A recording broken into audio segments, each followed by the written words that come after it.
बिस्मिल्लाहिर्रहमानिर्रहीम। तमाम देखने वालों को अस्सलाम वालेकुम। उम्मीद करती हूँ सब खैरियत से होंगे। Welcome to let's cook with Sirab. आज नए साल 2024 का आगाज हुआ है, तो मैंने सोचा क्यों ना नए साल की इब्तिदा कुछ मीठे से की जाए। तो आज मैं आपके साथ एक बहुत ही ज़बरदस्त, बहुत ही टेस्टी मीठा बनाने की रेसिपी शेयर करूंगी। आज हम गाजर चावलों से खीर बनाएंगे, जो बहुत ही टेस्टी बनती है। और जो कोई भी आपके हाथों से बनी इस खीर को खाएगा, वो आपसे इसकी रेसिपी ही पूछता रहेगा। तो मज़ेदार गाजरों और चावल से बनी खीर को बनाने के लिए एक पतीली में हाफ कप देसी घी ऐड कर दें और इसमें तकरीबन 2 से 3 छोटे साइज की गाजरें बारीक कद्दूकस करके ऐड कर दें। आपने गाजरों को तकरीबन 3 से 4 मिनट के लिए लो टू मीडियम फ्लेम पर देसी घी में अच्छे से भून लेना है, ताकि गाजरों का कच्चापन बिल्कुल ख़त्म हो जाए और ये अच्छे से नरम हो जाए। जिस तरह गाजर का हलवा बनाते हुए हम गाजरों को कद्दूकस करके भूनते हैं, इसी तरह से ही आपने खीर को बनाने के लिए गाजरों को भून लेना है। तकरीबन 4 से 5 मिनट हो चुके हैं और हमारी गाजर अच्छे से भून चुकी हैं। अब हम अपनी खीर में एक बहुत ही अच्छे टेस्ट के लिए इसमें हाफ टी स्पून इलायची का पाउडर ऐड करके मिक्स कर देंगे। अब हम गाजरों में 1.5 लीटर दूध को ऐड कर देंगे। दूध को ऐड करते हुए आप देख सकते हैं कि हमारी खीर का रंग कितना ही अच्छा होगा।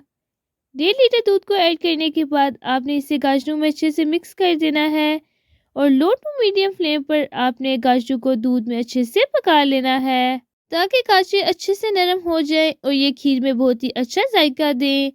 अब आपने तकरीबन 2 से 3 मिनट के लिए पतीली को ढक्कन से कवर कर देना है, ताकि दूध में अच्छे से उबाल आ जाए। और अल्हम्दुलिल्लाह हमारे दूध में अच्छे से उबाल आ चुका है और हमारी गाजरें भी अच्छे से नरम हो चुकी हैं और गाजरों की वजह से हमारा दूध भी थोड़ा सा थिक हो चुका है। अब हम इसमें हाफ कप चावल ऐड कर देंगे। चावलों को आपने ग्राइंडर मशीन में डालकर बारीक होने तक ग्राइंड कर लेना है। चावलों का आपने पाउडर बिल्कुल भी नहीं बनाना, बल्कि चावल के दाने को छोटा छोटा ग्राइंड कर लेना है। चावलों को ऐड करने के बाद अब हम साथ इसमें हाफ कप चीनी ऐड कर देंगे। चीनी की क्वांटिटी को आप अपने टेस्ट के मुताबिक कम या ज़्यादा कर सकते हैं। अब आपने चावलों और चीनी दोनों को दूध में अच्छे से मिक्स कर देना है और पतीली को ढक्कन से कवर कर देना है और तकरीबन 5 से 7 मिनट के लिए लो टू मीडियम फ्लेम पर चावलों को दूध में पकने के लिए रख देना है। अल्हम्दुलिल्लाह तकरीबन 2 से 3 हो चुके हैं, लेकिन अभी भी चावल के गलने में थोड़ा सा टाइम बाकी है। अब हम अपनी खीर में बहुत ही अच्छी खुशबू के लिए इसमें तकरीबन 2 से 3 ड्रॉप्स केवड़ा एसेंस के ऐड कर देंगे। ये खीर में सिर्फ अच्छी खुशबू के लिए ऐड किया जाता है।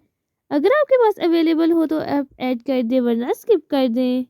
अब पतीली को दोबारा ढक्कन से कवर कर दें और दूध के थिक होने तक और चावल के गलने तक खीर को पका लें। और अल्हम्दुलिल्लाह हमारा दूध अच्छे से थिक हो चुका है और हमारे चावल भी इस दूध में अच्छे से गल चुके हैं। अब आपने मज़ेदार खीर को सर्व करने के लिए किसी डिश में निकाल लेना है। और सुभान अल्लाह, आप देख सकते हैं कि हमारी खीर रंगत में कितनी अच्छी और खूबसूरत लग रही है।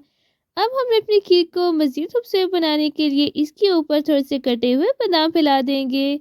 अब कोई भी खुशी का मौका हो या दावत हो, जब आप इस तरह से गाजर और चावलों से बनी खीर सबको बनाकर खिलाएंगे, तो सब हर खाने को छोड़कर आपकी इसी स्वीट डिश की ही तारीफ करेंगे और हर कोई आपसे इसकी रेसिपी ही पूछता रहेगा। अलग से गाजरों और चावल की खीर तो सबने ही खाई होगी, लेकिन जब इस तरह से आप कुछ यूनिक करके चावलों गाजरों को मिक्स करके खीर बनाएंगे, तो हर कोई आपकी इस रेसिपी का फैन हो जाएगा। आपने इस खीर को फ्रिज में रखकर ठंडा बिल्कुल भी नहीं करना, बल्कि डिश में निकालने के बाद रूम टेम्परेचर पर थोड़ा सा ठंडा करके इसके ऊपर बादाम फैला देने हैं। खीर को आपने हल्का सा गर्म करके सर्व करना है, जिसकी वजह से ये जायके में और भी बहुत ज़्यादा अच्छी लगेगी। इस तरह की मज़ीद वीडियो देखने के लिए चैनल को सब्सक्राइब कर दें।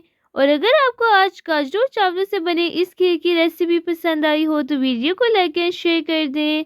Thanks for watching. अल्लाह हाफिज़।